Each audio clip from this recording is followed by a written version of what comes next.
Long swords, short swords. There are so many types of swords in this world, but some swords are sort of unexplainable. In short, we can't find a proper explanation for the source of these swords. Let's find out why in this video. First, let's travel back to ancient China around 500 BC, when there were constant military conflicts between many states. This resulted in weapons of the highest quality during the time to give soldiers an advantage on the battlefield. The Sword of Goujian was one of those, made specifically for King Goujian of the Yue state. When it was accidentally found in 1965, the sword had been nearly 2,500 years old. Strangely enough, the legendary sword still showed the ambient light of its bronze material, appearing to be untarnished. It's even more surprising considering the fact that the sword had been buried in damp conditions for more than 2 millennia. In fact, the Goujian sword was so untouched by time that it even drew blood from an archaeologist's finger when he tested it. You can still pick the sword up and slice through a stack of 20 pieces of paper easily, just as sharp as when it was made. How is this possible for a 2,500-year-old sword? My newly bought kitchen knife can't even cut through a piece of meat that is a bit thick. In addition to its incredible sharpness, the sword also has intricate ornaments on its surface.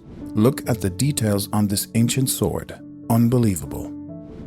The Sword of Goujian also has a fascinating owner, King Goujian of Yue. He was a famous ruler in Chinese history, mostly known for his perseverance. Captured by the enemy, King Fuchai of Wu, he was forced to act as a loyal servant, waiting for his revenge. To prove his fake loyalty, Goujian also tested King Fuchai's feces to examine his well-being. You may find this weird and disgusting, but it was a real medical procedure back in the day. Then, during the 10 following years, he silently built an army to defeat King Fuchai of Wu. It was said that Goujian would lay on firewood and taste the bile every day to remind himself of the humiliation of being defeated, keeping his goal of revenge in mind. In the end, he beat King Fuchai and became one of the 5 greatest kings at that time. Now that is what we call a real avenger. What does it take to be successful, huh? And entrepreneurs of our time think their lives are tough. Now, what does it take for a sword to be truly exceptional? How about swords that can bend and return to their original shapes after 2,000 years? These are the swords in the tomb of Qin Shi Huang, the first emperor of China. You may have already heard of the terracotta warriors and horses, but the swords found here are quite extraordinary as well. Just like Toyota cars, they have the power to outlive their owners. With the dense bronze structure, they were still in perfect condition when being discovered. More surprisingly, it was said that a thin sword could rebound straight from being bent in an instant, as if it had a memory function. During the cleaning of the first hole, the archaeologists found a bronze sword yielding under a terracotta warrior weighing 330 pounds, about 150 kilos. After they removed the statue, the sword miraculously became straight again, like it was never bent at all. If it's true, then these swords may have some connections with shape memory alloy, a new kind of material that even modern-day scientists are still struggling to bring into the real world. These are materials that can return to their original shape after being bent. Hilariously, while the ancient Chinese might use shape memory alloys to create incredible swords from thousands of years ago, their descendants, scientists from modern China, were just able to develop comfortable bras using the materials. Still a practical application, right? Also, researchers found that the surface of these swords had a chromium salt covering of 10 microns to protect them from corrosion.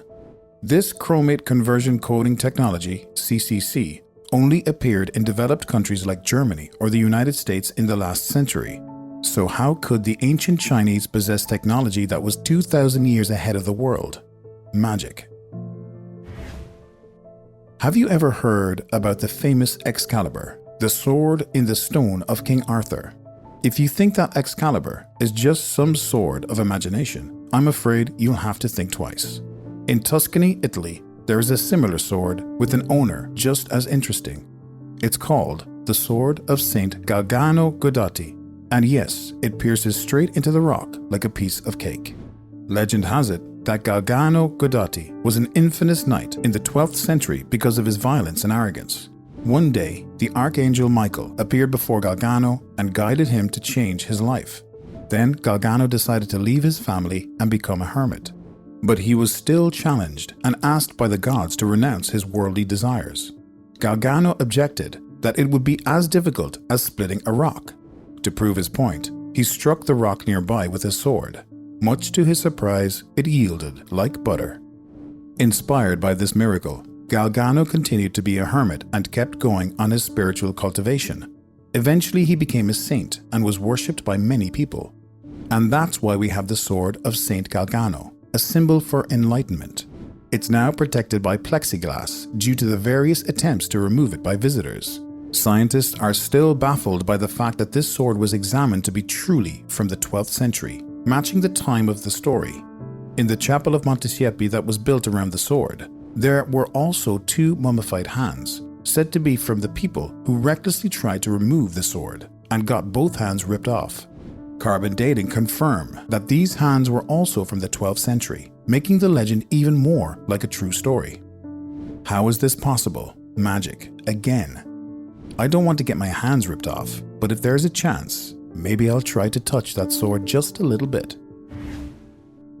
We have another famous name from the Middle Ages, Durendal, the sword of the paladin Roland. In the legend, Durendal was first given to Charlemagne, the Holy Roman Emperor, as a gift from heaven. Then the emperor gave it to his best warrior, Roland. The Durendal sword is rumored to be indestructible and led Roland to many glorious victories. In his last great battle of Roncesvalles, Roland was able to hold back the Muslim army, which was many times stronger. Using Durendal, he slew thousands of enemies, chopped off the right hand of the enemy's king, and decapitated the king's son. Nowadays, you can see the sword with your own eyes at Rocamadour, where it magically penetrated a cliff wall. The monks here claim Roland himself threw the legendary sword there so that it would not fall into the hands of his enemies. However, there are theories that this is not the real Durendal, as Roland's last battle in Roncesvalles was a few hundred kilometers away. That said, the fact that this 9-century-old sword can be embedded in the rock so high is already super impressive. Another legend is that when Roland tried to destroy Durendal, he accidentally created Roland's Beach, a gap measuring 40 meters across 100 meters high in the Franco-Spanish border. Before hearing this story, I thought only an anime character like Son Goku could do that kind of damage. For a long time, the legendary swords above have remained unexplained by scientists. Did you find them interesting? Leave us a comment below and make sure to hit the like and subscribe buttons. See you next time.